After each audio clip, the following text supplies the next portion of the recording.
kepada calon presiden nomor urut 1 untuk bertanya kepada calon presiden nomor urut 2. Dan waktu Bapak 1 menit dimulai dari sekarang. Terima kasih.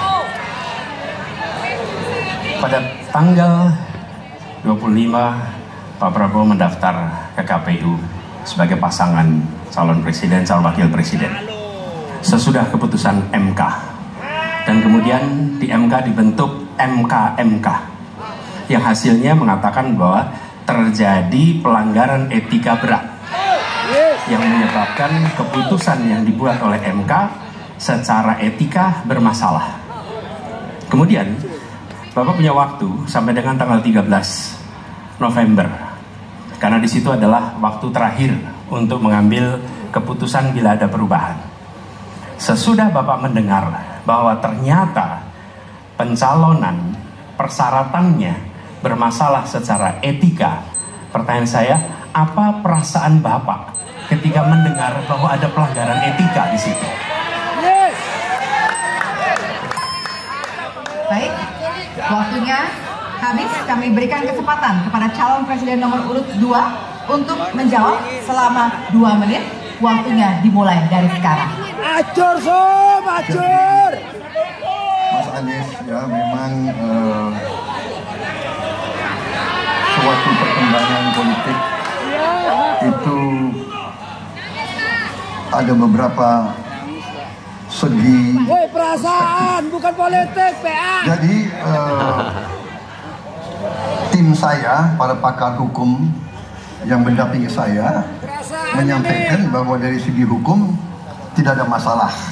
Masalah yang dianggap pelanggaran etika sudah diambil tindakan dan keputusan ya waktu itu oleh pihak yang diberi wewenang. Kemudian sudah ada tindakan dan tindakan pun itu masih diperdebatkan karena yang bersangkutan masih memproses. Tetapi intinya adalah bahwa keputusan itu final dan tidak dapat dirubah. Ya, saya laksanakan ya. Dan kita ini bukan anak kecil, Mas Anies. Anda juga paham ya. Sudah ya. Sekarang begini. Paham apanya, intinya rakyat yang putuskan. Rakyat yang menilai. Kalau rakyat tidak suka Prabowo dan Gibran, nggak usah pilih kami.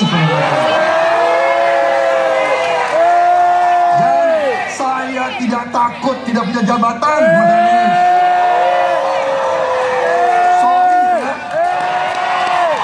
Sorry ya.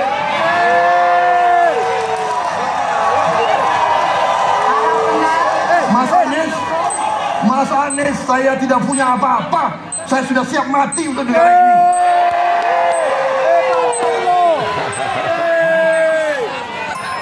Waktu Anda habis, Bapak, dan selanjutnya kami persilakan kepada calon presiden nomor urut 1 untuk menanggapi jawaban dari calon presiden nomor urut 2. Waktu Bapak 1 menit.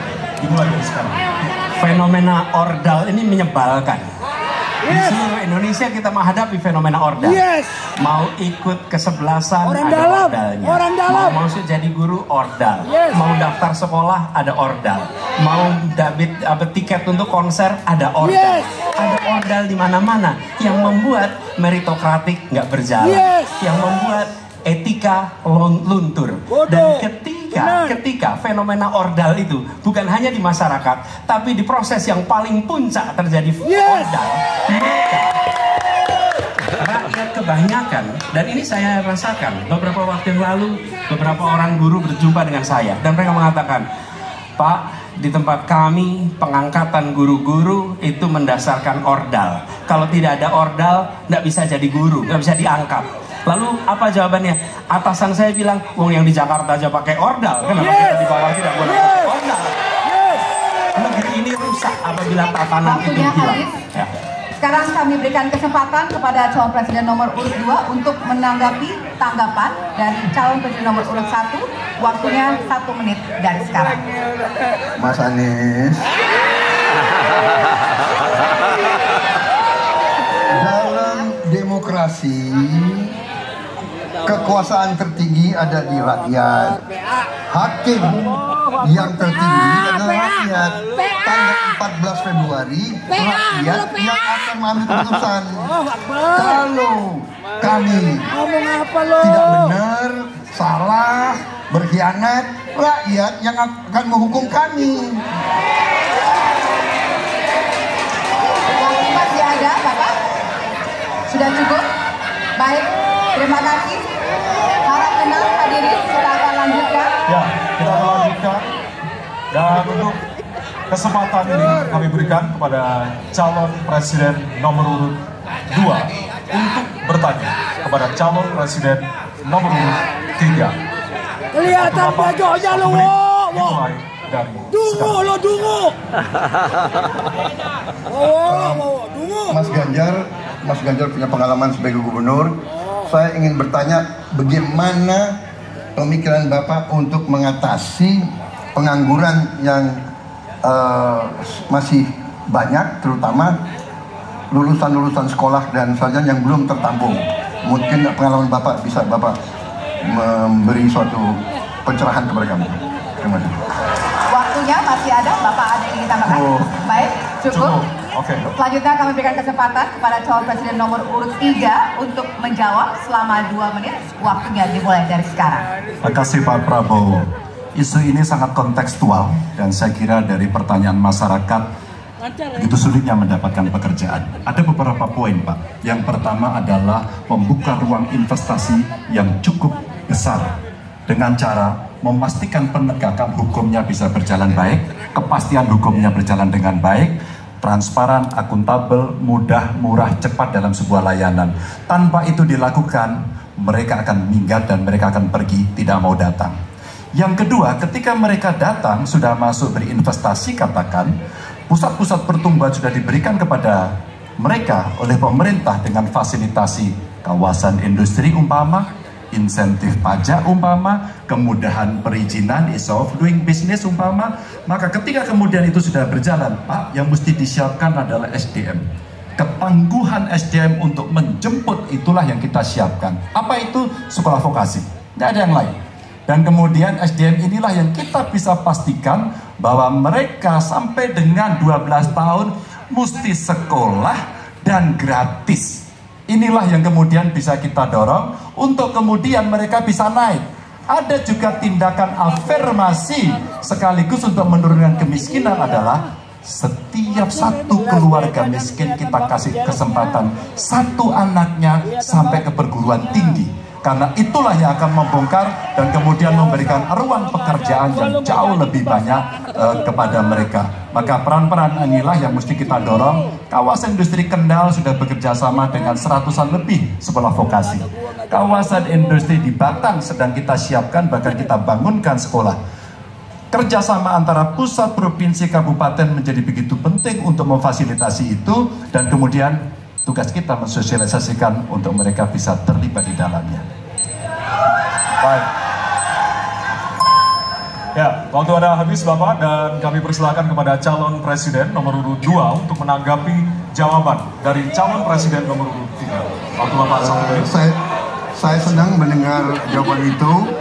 Berarti Bapak bisa mengakui prestasi pemerintah Jokowi dalam mengembangkan KEK semua, mendorong hilirisasi, menciptakan lapangan kerja, mengundang investor-investor ke Jawa Tengah untuk menciptakan pertumbuhan ekonomi yang bermutu dan berkelanjutan. Terima kasih.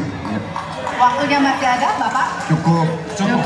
Baik, selanjutnya kita berikan kesempatan kepada calon presiden nomor urut 3 untuk menanggapi tanggapan dari calon presiden nomor urut 2. Waktunya 1 menit dari sekarang. Pak Prabowo, terima kasih. Ketika kami merancang kawasan-kawasan industri dan bagaimana percepatan itu kita lakukan, kami duduk dengan para menteri, bahkan kami duduk dengan presiden. Kami punya pikiran yang sama dalam merancang ini karena kita ingin menjemput 2045 sebagai negara maju, negara unggul. Itu yang harus kita ciptakan. Maka ketika kemudian soal setuju tidak setuju, kami hampir 10 tahun. Bahkan proyek-proyek strategis nasional yang ada di Jawa Tengah saya bereskan, Pak. Karena itu bentuk tanggung jawab kami sebagai wakil pemerintah pusat di daerah, dan kami tahu posisi itu agar kita berada dalam satu barisan menjemput keunggulan Indonesia di 2045. Masih ada waktu, Bapak? Cukup. Cukup? Baik. Ya, dan selanjutnya kita akan berikan kesempatan, dan waktu Bapak 1 menit dimulai dari sekarang. Mas Anies pernah menjadi gubernur ibu kota, dan hari ini menjadi isu publik. Saya barusan dari IKN.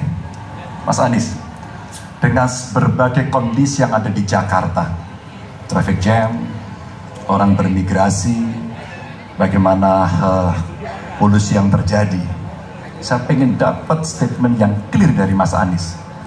Apa pendapat Mas Anies ketika kemudian Indonesia sentris itu ingin dibangun, mimpi besar anak bangsa sejak presiden sebelumnya ingin dibangun untuk memindahkan ibu kota dari Jakarta ke IKN. Silakan. Baik, waktunya masih ada, Bapak? Cukup. Cukup?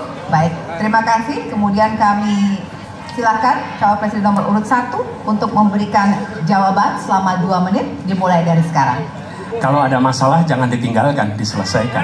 Itu filosofi nomor 1. Jadi ketika di Jakarta menghadapi masalah, maka masalah lingkungan hidup, masalah lalu lintas, kepadatan penduduk, ini harus diselesaikan. Ditinggalkan tidak kemudian membuat otomatis selesai. Justru ini yang harus dibereskan. Kalau kami melihat, begitu kita bicara lalu lintas, kontribusi aparat sipil negara di dalam kemacetan itu hanya 4-7%. Jadi nggak akan mengurangi kemacetan di sini.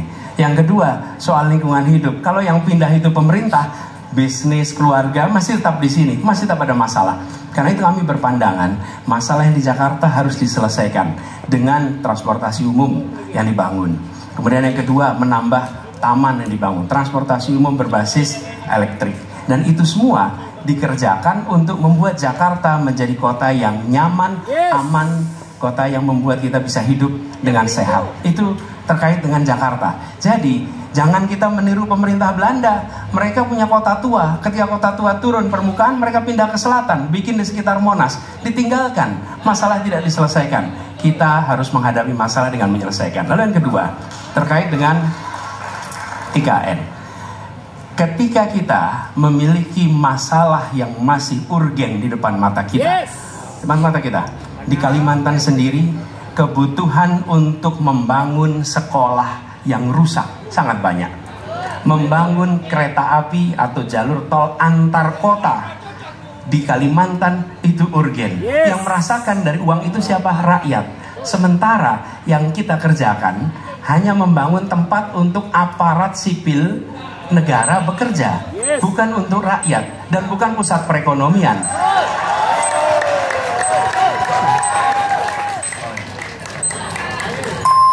Ya, waktu sudah habis dan kami persilakan kepada calon presiden nomor urut 3 untuk menanggapi jawaban dari calon presiden nomor urut 1. Waktu Bapak 1 menit, disilakan. Apakah boleh saya simpulkan kalau begitu Mas Anies dalam posisi yang oposisi terhadap beberapa kebijakan termasuk IKN, menolak IKN dilanjutkan? Terima kasih. Cukup Bapak? Cukup. Baik, selanjutnya kami berikan kesempatan kepada calon presiden nomor urut 1 untuk menanggapi tanggapan dari calon presiden nomor urut 3. Waktunya 1 menit dari sekarang. Inilah salah satu contoh produk hukum yang tidak melewati proses dialog publik yang lengkap. Sehingga dialognya sesudah jadi undang-undang. Dan ketika dialognya sudah undang-undang, siapapun yang kritis dianggap oposisi, siapapun yang pro dianggap pro. Karena tidak ada proses pembahasan yang komprehensif yang memberikan betul sekali. Hukum bukan negara kekuasaan. Dalam negara hukum berikan ruang kepada publik untuk membahas sebuah peraturan sebelumnya ditetapkan.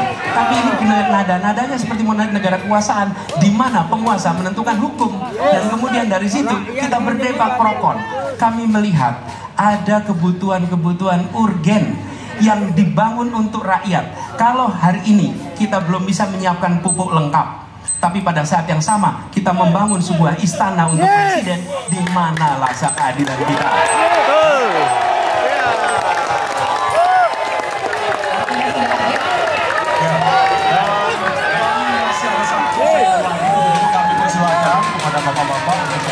tempat duduk masing-masing.